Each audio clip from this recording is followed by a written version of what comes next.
ლიტონის სიტყვები, რომ აუცილებლად თითოეული თქვენი გვარი ჩაწერილი იქნება აი იმ უახლეს მატიანეში, რომელსაც აუცილებლად დასწერენ ჩვენი მემატიანეები. შეიძლება ცოტა მაღალფარდოვნად გამომივიდა, არ მინდა რომ ჩვენი საუბარი ასეთ მაღალფარდოვანი სიტყვებით იყოს, მაგრამ ეს არის ის, რაც გულში მაქვს და უბრალოდ ვერ დავმალე. ჩემი აღფრთოვანება. კიდევ ერთხელ დიდი მადლობა, რომ თქვენ საქართველოს და საქართველოს გარეთ ყველას მიაწოდეთ ის მართალი ინფორმაცია, რომელიც ქვეყანაში იყო და არის. მე მინდოდა ასევე მეთქვა, რომ ნურაფეს ნუ შეგეშინდებათ, ჩვენ ნამდვილად შევძლებთ ამ ხელისუფლების შეცვლას, აუცილებლად ქართული ხალხი მიიღებს აი იმ დემოკრატიულ ხელისუფალს, რომელიც მას სჭირდება და არა აქვს მნიშვნელობა ეს პატრი პარაკაშვილი იქნება თუ ლევან გაჩიჩილაძე, დავით გამყრელიძე. ჩემთვის მთავარი არის, რომ ეს რეჟიმი წავიდეს და დაანებოს ქვეყნის მართვას თავისი კრიმინალური მეთოდებით თავი. მე მინდა გითხრათ ორიოდე სიტყვა, რომ მე არ დავპირისპირები ვარ ამ რეჟიმს, თქვენ კარგად იცით, რომ არასოდეს რედაქციურ პოლიტიკაში არც ტელევიზიის, არც რადიოში მე არ ჩავრეულ ვარ. მთელი ამდენი ხნის განმავლობაში 2-3 თხოვნით შეიძლება მიმემართა ხელმძღვანელობისთვის ტელეკომპანიის ისის, რომელიც პოლიტიკას არ შეეხებოდა. მე მაქსიმალურად ვცდილობდი ყოველთვის კორექტურობის ზღვარი დამეცვა და არ დამერღვია და მე მგონი, რომ ვერც ერთი თქვენთაგანი ვერ იტყვის რაიმე საწინააღმდეგოს. ახლაც ზუსტად ასე ვაკეთებ, მე ძალიან მადლობელი ვარ ნიუსკორპის და მისი ხელმძღვანელობის, როდესაც მათ აი ამ რთულ ვითარებაში აიღეს თავის თავზე კომპანიის მართვა. მე აბსოლუტურად დარწმუნებული ვარ, რომ ეს კომპანია ყველაფერს გააკეთა ისათვის, რომ სიცხვის თავისუფლება, როგორც მე ვიცავდი, ასევე იყოს დაცული. მაგრამ თქვენ ერთი უნდა იცოდეთ, რომ ეს ხელისუფლება მე იმიტომ კი არ დამიპირისპირდა, რომ ჩემი ულუაშები არ მოწონს ან თვალების ფერი. ეს ხელისუფლება ზუსტად თქვენი გულისთვის დამიპირისპირდა. იმ მართალი სიტყვის გულისთვის, რომელსაც თქვენ ამბობდით თქვენი ეთერიდან, ჩვენი ეთერიდან. და მე აბსოლუტურად მზად ვარ ყველაფერზე, რა თქმა უნდა, ისევე ვაგო პასუხი ქვეყნისა და ერის წინაშე, როგორც თქვენ, იმიტომ რომ არ ყოფილა არც ერთი ჩვენთან, არც შეკვეთილი რეპორტაჟი, არც გადაბრუნებული სიტყვა, ყველაფერი რაც იყო და ამით ვამაყობ კიდეც, არის თქვენი დამსახურება, იმიტომ რომ ეს იყო იმ სიმართლის ასახვა, რომელიც თქვენ მიიტანეთ ქართულ საზოგადოებამდე. კიდევ ერთხელ ვამბობ ამაზე ძალიან დიდი მადლობა. მაგრამ ქვეყანაში განვითარებული პროცესები მე მგონია, რომ ისეთნაირად ვითარდება ხანდახან ჰოლივუდის ფილმი გეგონება, დაიწყო ახლა კომპრომატების ომი. მე ერთი მინდა გითხრათ, რომ ხო არ გეპარებათ ეჭვი, რომ იმდენი, რამდენიც ვიცი მე და იმდენი რაც გამაჩნია მე ამ ხელისუფლებაზე, არავის ალბათ არ გააჩნია, იმიტომ რომ მე ვიყავი პირველი დღიდან ერთ-ერთი ის ადამიანი, რომელიც მათ უჭერდი მხარს. მხოლოდ მაშინ мотиваციას მქონდა, იმიტომ რომ ჩემი მეგობარი ზურაბ ჟვანია, ცოცხალი იყო და მას ეჭვი არ მეპარება, ისე განავითარებდა ქვეყანას, როგორც ნამდვილად მე მქონდა და მას მქონდა წარმოდგენილი. იმ ვექტორს დაიცავდა, რომელიც ქვეყანას სერიოზულ გამარჯვებამდე მიიყვანდა და ამიტომ თვალდახუჭული ვენდობოდი მას და მის პოლიტიკას. თუმცა მას შემდეგ, რაც იმ ვითარებაში, რომელიც ჩვენ ახლა ყველამ კარგად ვიცით და არ დავიწყებ ამაზე ბევრ საუბარს, გარდაიცვალა ბატონი ზურაბი, ამის შემდეგ ყველაფერი შეიცვალა. ამის შემდეგ სააკაშვილმა გადაწყვიტა ყველა ღუნე ეხმარა, რათა ტელევიზიის კონტროლი მიეღო ჩემგან. თქვენ იცით, რომ ტელეკომპანია მზე მეკუთვნოდა მე და როდესაც სააკაშვილი მოვიდა ხელისუფლებაში, 51% ამ კომპანიის მთხოვა და მივეცი. შემდეგ 59%-იც დაუთმე, მაგრამ რაც შეეხება იმედს, მაშინ რო ეთხოვა, მაშინ მზად ვიყავი, მე მგონი იმისთვისაც, რომ იმედის აქციებიც კი დამეთმო, რადგან ვიცოდი, რომ ქვეყანაში მოვიდა დემოკრატიული ნორმალური ხელისუფლება, რომელიც ქვეყანას სწორი გზით წაიყვანს და საერთოდ არ ვაპირებდი არავითარ პოლიტიკურ პროცესებში ჩართვას. მაგრამ მას შემდეგ, როდესაც დავინახე, რომ ყველა ტელეკომპანია მან ჩაიგდო ხელში მე მივხვდი რომ როგორც კი მე მას მივცემდი იმედის აქციებს ეს ქვეყანაში დაასრულებდა ყველა იმ პროცესებს რომლითაც ჩვენ ვემზადებოდით დამყარდებოდა აუცილებლად დიქტატურა ქვეყანაში და თავისუფალი აზრი თავისუფალი სიტყვა ქვეყანაში აღარ იარსებებდა ზუსტად ამის გამო იყო რომ მე ფანტასტიკურ ფასად 1 მილიარდზე უფრო მეტად არ გავყიდე ეს კომპანია და თქვი რომ იმედი არ იყიდება მეთქი და ზუსტად ასევე ვამბობ ახლა რომ იმედი არ იყიდება და არ იყიდება არა მარტო ფულზე არ იყიდება არც იმ შიშზე არც იმ შანტაჟზე რომელზეც ჩვენზე ახორციელებენ იმედმა გაუძლო და გაუძლობს ყველაფერს ამასაც გაუძლებს და აუცილებლად ჩვენ 5 რიცხვში მივახცევთ სერიოზულ ცვლილებებს ჩვენს ქვეყანაში და აუცილებლად დემოკრატები მოვლენ ქვეყნის ხელისუფლებაში და მას სწორი კურსით წაიყვანენ შეცვლიან სამართალ სისტემას ქვეყნის და წაიყვანენ ქვეყანას აღორძინების გზაზე მარტო გზებით და ფანტანებით არ გვექნება საყეხარი.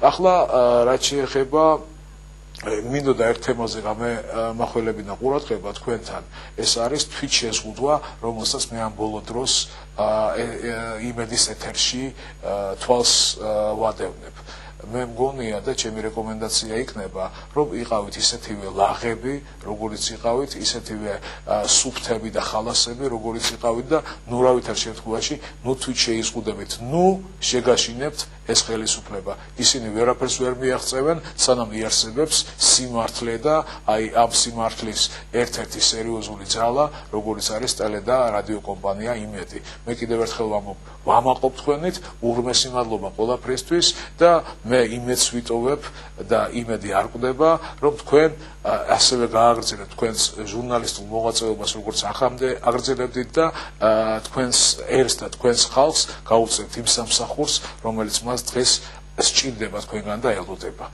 ეს შეიძლება ცოტა პათოსური სიტყვებია, მე უფრო მეტად მინდოდა მეგობრული საუბარი გამოგხსნოდა, მაგრამ თან ვჩქარობ, მინდა რომ რაც შეიძლება ნაკლები დრო დაგახარჯინო და თან კიდევ რადგან ეს მაინც მონოლოგის რეჟიმია და არა დიალოგის, ძალიან ადვილი არ არის, რომ თქვათ ჩემი აზრები სხვა ფორმით გამოვთქვა. ამიტომ ამაზე ბოდიში გიხდით. ახლა მინდა რომ აგიხსნათ ზოგიერთი მდგომარეობა, რომელიც ქვეყანაში დღეს შეიქმნა და ჩემეული ხედვა მოგაწოდოთ, ხო? მას შემდეგ რაც გამოაშკარავდა, რომ ხელისუფლებამ შინაგან საქმეთა სამინისტროს მაღალჩინოსანის მიერ შეუკვეთა ჩემი თავი ჩეჩენ ბოევიკს მოსაკლავად და ეს არის ადამიანი ალბათ გახსოვთ ყველას რომელმაც თავები მოაჭრა ინგლისელებს და შემდეგ თოვლზე დაალაგა 98 წელს ეს არის ერთ-ერთი ყველაზე უსასტიკესი ბოევიკი რომელიც იმ დროს არსებობდა და ეს ყველაფერი Sunday Times-მა გამოაქვეყნა მათ შეუკვეთეს იმ მოტივით რომ ბადრი არის რუსეთის აგენტიო როდესაც ამ ადამიანებმა ვისაც შეუკვეთეს გაიგეს რომ მე არავითარი რუსეთის აგენტი არა ვარ და პირიქით მაშინ მათ რა თქმა უნდა გადაწყვიტეს რომ გამოექვეყნებინათ ეს ინფორმაცია და არ მიეცათ საშუალება რომ სხვა ჯგუფს აეღო ასეთი შეკვეთა თუმცა ასეთი შეკვეთები ბევრი იყო და ეს პირველი არ არის ჩემთვის ამდენი ხნის განმავლობაში მე მაქსიმალურად ვცდილობდი რომ ეს ინფორმაციები ძალიან არ გამეხმაურებინა რადგან ჩემს იმიჯზეც იმოქმედებდა ხო რომ ამდენი ხალხი დაძდევს ბადრის თუმცა ზომებს ვიღებდი გარკვეულწილად და პრევენციასაც ვაკეთებდი აქედან გამომდინარე როდესაც ეს ყველაფერი გამოქვეყნდა ხელისუფლებამ გადაწყვიტა რომ სხვა გზა არ ექნებოდა თუ არა გადაეფარა ეს სხვა თემით და რა იყო ეს სხვა თემა ეს იყო პროვოკაცია რომელიც სერიოზულად იყო მომზადებული იმისათვის რომ გადაფარვის საშუალება ქონებოდათ ნებისმიერ მომენტში როგორც კი გამოვარდებოდა რაიმე მათ საწინააღმდეგო და რო გამოვარდებოდა ეთყობა იცოდნენ ხო მე ამაზე 1-3 კვირის წინ კომერსანტ ულაშშიც წერდი არის ასეთი ჟურნალი სადაც მე ყველა იმ დაგეგმულ პროვოკაციებზე ვისაუბრე ნუ ყველაზე არა რაც ვიცოდი რომელიც ამ ხელისუფლებას აქვს განზრახული. და ერთ-ერთი პროვოკაცია იყო მოწყობილი, როდესაც ვალერი გელბახიანთან ჩაწერეს საუბარი ყოდუოსი და გელბახიანის, ეს ახლა მე ჩემი ვერსია მაქვს, მე უბრალოდ არ ვიცი ზუსტად როგორ ხდებოდა ეს ყველაფერი, მაგრამ რამდენადაც ვიცი, რამოდენიმე ჯერ დაჟინებული მოთხოვნის შეხვედრის დაჟინებული მოთხოვნა იყო ბატონი ყოდუას მხრიდან და ვალერიც შეხვდა მას. რამოდენიმე საუბარი ჰქონდათ, მათ მხოლოდ ორი გამოაქვეყნეს, ის ალბათ რომელიც მათ აწყობდათ და ახლა მე არავის არ ვიცავ, მაგრამ ერთს გეტყვით, რომ ვალერიმ რაც ისაუბრა იქ მე მგონია, რომ ის იყო ის რამოდენიმე საათიანი საუბრის მასთან შედეგი, რომელიც ყოდუას ჰქონდა. არის ასეთი ფორმა, როდესაც ადამიანს არ წმუნებ რაღაცაში, რამოდენიმე საათის განმავლობაში, შემდეგ თვითონ დაკითხავ მას და თვითონვე იგივეს გაგიმეორებს. ნუ არ მინდა დღეს ამაზე საუბარი, იმიტომ რომ არ ვარ კონკრეტულად საქმის კურსში, მაგრამ მე მოგიყვებით იმაზე, რის საქმის კურსშიც ვარ. ვალერი გელბახიანმა მითხრა, რომ ჰქონდა ყოდუასთან შეხვედრა და ყოდუას მიღებული აქვს დავალება დღევანდელი ხელისუფლებისაგან, რათა ორი სატვირთო მანქანა ფალსიფიცირებული ბიულეტენები მიიტანოს და ჩაყაროს საარჩევნო ყუთებში. როგორ გააკეთებდა, რას გააკეთებდა არ ვიცი, მაგრამ ალბათ ამისი ტექნოლოგიაც გააჩნიათ. ყოდუა მზად არის, რომ მომელაპარაკოს მე დიდი ფულის სანაცვლოდ ეს ინფორმაცია გამოამზეუროს და გახადოს სახალხო. მე რა თქმა უნდა მესმოდა, რომ ეს არის პროვოკაცია, მაგრამ 1% მაინც თუ არსებობდა შანსი იმისა, რომ ეს სიმართლე ყოფილიყო, მე რა თქმა უნდა ამას გამოვიყენებდი, იმიტომ რომ ეს თავიდან აგვეცილებდა ქვეყნის გახლეჩვას და სისხლის დაღვრას, დაპირისპირებას ერთმანეთთან და მე არაფრად არ მეღირს, თუნდაც ერთი ადამიანის სიცოცხლეს რო რაიმე შეეხოს.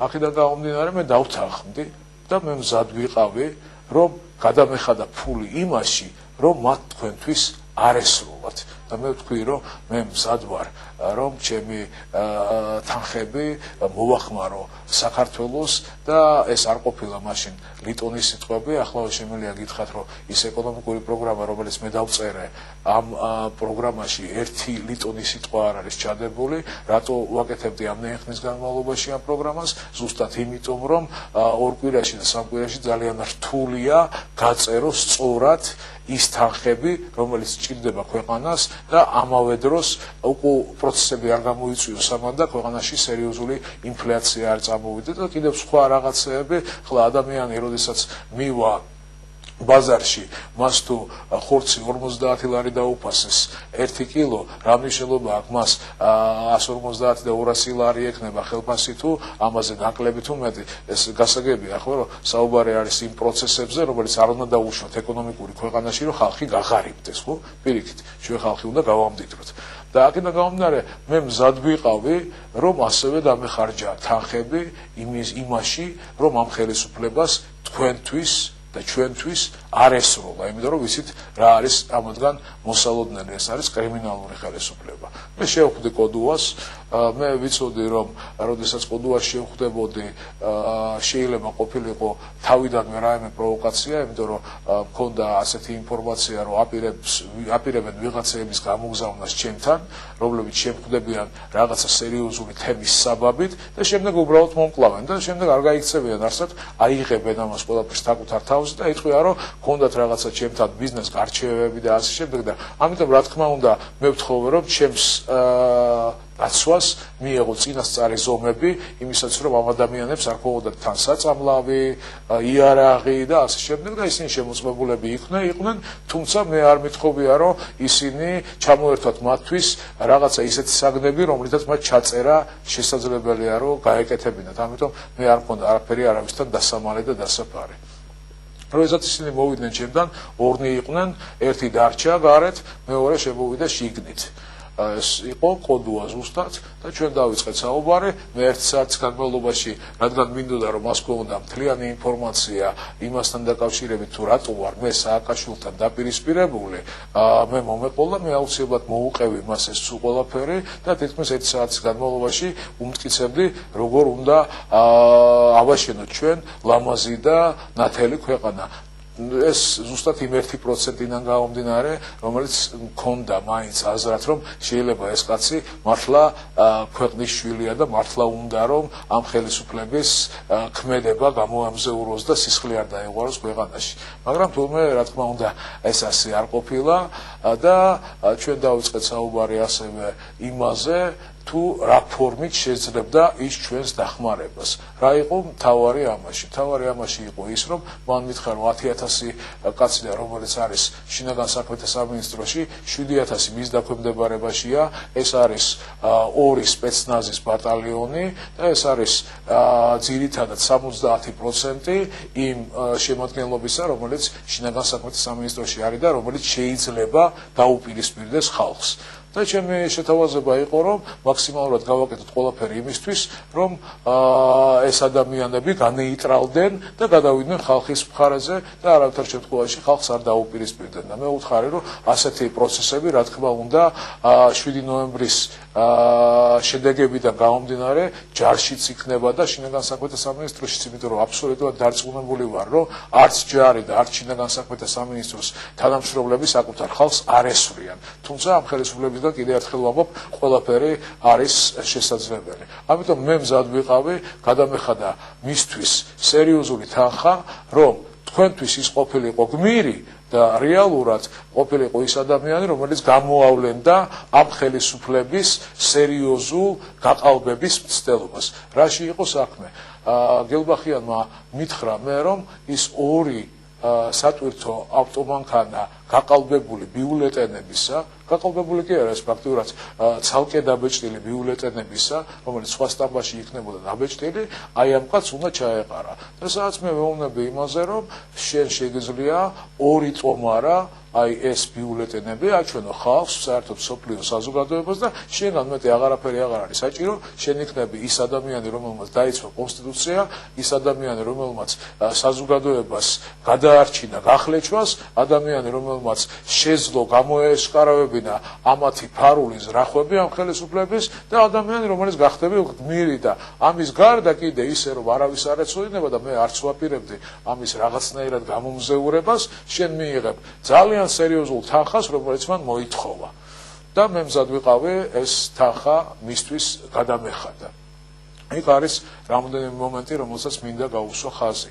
ერთი მომენტი ეს არის ის, რომ ისინი ტრაბახობენ იმითი და ამაყობენ, რომ ისინი უსმენენ ხალხს, დაყვებიან, მომიყვა როგორ დაყვებიან ვალერი გელბახიანს, როგორ დაყვებიან გიორგი თარგამაძეს, მეუბნება რომ გიორგი თარგამაძე ცოტა შეშინებულიაო, შემდეგ მესაუბრება იმაზე, რომ აი ბრონირებული მანქანით დადისო, მეუბნები დალოცულოთ თქვენ ხელში კიდე კარგად არიან ადამიანები და არავინ არაფერი შეშინებული არ არის, მე ძალიან კარგად ვიცი და ძალიან კარგად ვიცი, რომ გიორგი თარგამაძეს ვერც კოდუა და ვერც ვერავინ ვერ შეაშინებს. ის კი არა, ის უთხარი კოდუას, რომ პირიქით შენს მიმართ ვიცი, რომ გიორგის რაღაცა ინფორმაცია თავის დროზე მიაწოდე, რომ მასზე თავდასხმას აპირებენ და ძალიან კაი დამოკიდებულება აქვს შენთან მეთქი.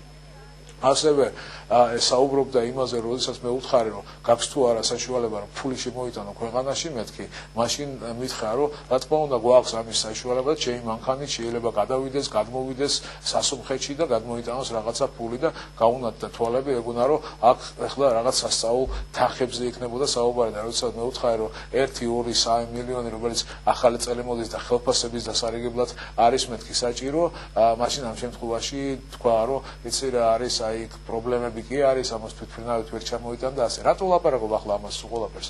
მაგრამ თავარი კიდევ ერთი უნდა გითხრათ, რომელიც აუცილებელია რომ იცოდეთ, რომ როდესაც მე მაინტერესებდა, რამდენად შობს წამსვლელები არიან ესენი და როდესაც მე ვკითხე მას, რომ აი მომისმინე იმისათვის რომ დაიძაბოს სიტუაცია, შეგიძლიათ თუ არა თქვენ რომ ვიღაცა მოკლათ, ხო? მან არც კი დაფიქრებულა, ასე მეთქვა რომ რა პრობლემაა, მაგას უცბად გავაკეთებთ და მითხრა რომ ამისთვის საჭიროა მხოლოდ შენ გვარი მომცე და დანარჩენს ჩვენ ყველაფერს გავაკეთებთ.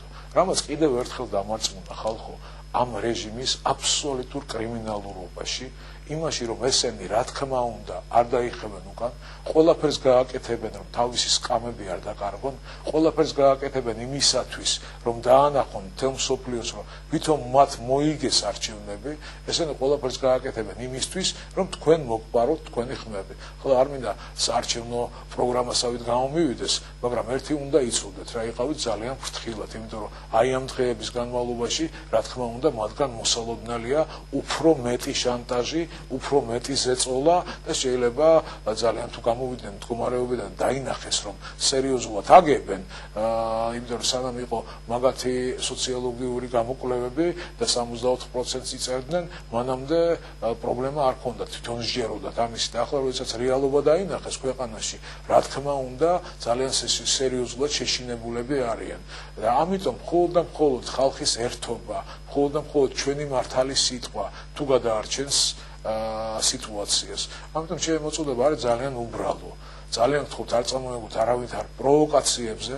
ახლა იქ 1000-ნაირ ფილმებს გააკეთებენ და მოყვებიან როგორც ჩვევია გენერალურ პროკურატურას იმაზე როგორ უდათ ქვეყნის გადატრიალება ვიღაცებს, მაგრამ თავარი არის ერთი, რომ იცოდეთ რომ ეს არის ყველაფერი გაკეთებული იმისათვის, რომ თავიანთი კრიმინალური ქმედება ჩემს მოყვლასთან დაკავშირებით გადაფარონ რაღაცა აი ამ ახალი ჩანაწერებით, რომელიც მათ გააკეთეს.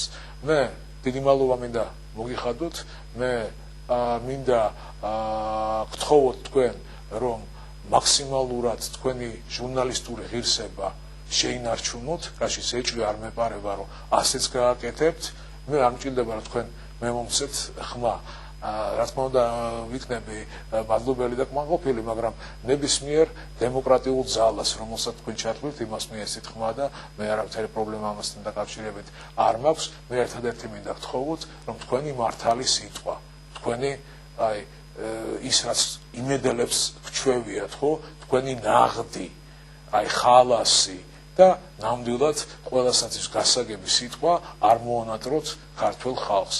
მე ეჭვი არ მეპარება რომ გამარჯვება მაინც ხალხის მხარეს იქნება, მე ეჭვი არ მეპარება რომ ხუთ რიცხვში მოხდება ის რაც უნდა მოხდეს, გაიმარჯვებს დემოკრატიული ძალა, გაიმარჯვებს საღი აზრი, საქმე სანთებელი თავის გზას არ დაკარგავს და მე ეჭვი არ მეპარება რომ ხუთ რიცხვში ამ ხალხს ყველას ვინც ხელისუფლებაში არიან დღეს ვეწყვით ნახვამდის, ჩვენ არ გავაპირებთ არავითარ რეპრესიებს ამ ხალხის მიმართ და გქონდა სხვათა შორის ოპოზიციის სხვა ძალებთანაც საუბარი ამაზე, ჩვენ ვაპირებთ უყოლას უთხრათ, კარგად ბრძანდებოდეთ, მიეცით ახლა სხვებს საშუალება ნორმალურად, დემოკრატიულად მართონ ქვეყანა. ამიტომ ნურწიმის შეგეშინდებათ რომ 6 და 7-ში რაღაცეები იქნება. არაფერი არ იქნება, თუ ეს ხელისუფლება ნორმალურად მოიქცევა და ჩვენ ვაიძულებთ მათ რომ ნორმალურად მოიქცენ. არიან ამდენი დამკვირვებლები, არიან ამდენი ხალხი, რომელიც თავის ინტერესებს იცავს და არავის არ მისცემს უფლებას, რომ ეს თავისი ხმა მოპარონ და თავისი მომავალი მოპარონ. აი ეს არის და ეს ბოდიში რომ ისე ვთქვათ დალაგებულად ვერ ვლაპარაკობ როგორც ამ ხელისუფლების ზოგიერთი წევრი, მაგრამ არასდროს არ მithქვია რომ მე ან ორატორი ან პოლიტიკოსი ვარ. ვარ ჩვეულებრივი ბიზნესმენი, ჩვეულებრივი ერთ-ერთი თქვენთაგანი ადამიანი, რომელსაც თავისი ქვეყნის წინსვლა და გახარება უნდა. კარგად ბრძანდებოდეთ, ძალიან ახლო მომავალში შეხვედრამდე და კიდევ ერთხელ გისურვებთ, რომ იმედი არასოდეს არ მომკვდარიყოს. ნახვამდის.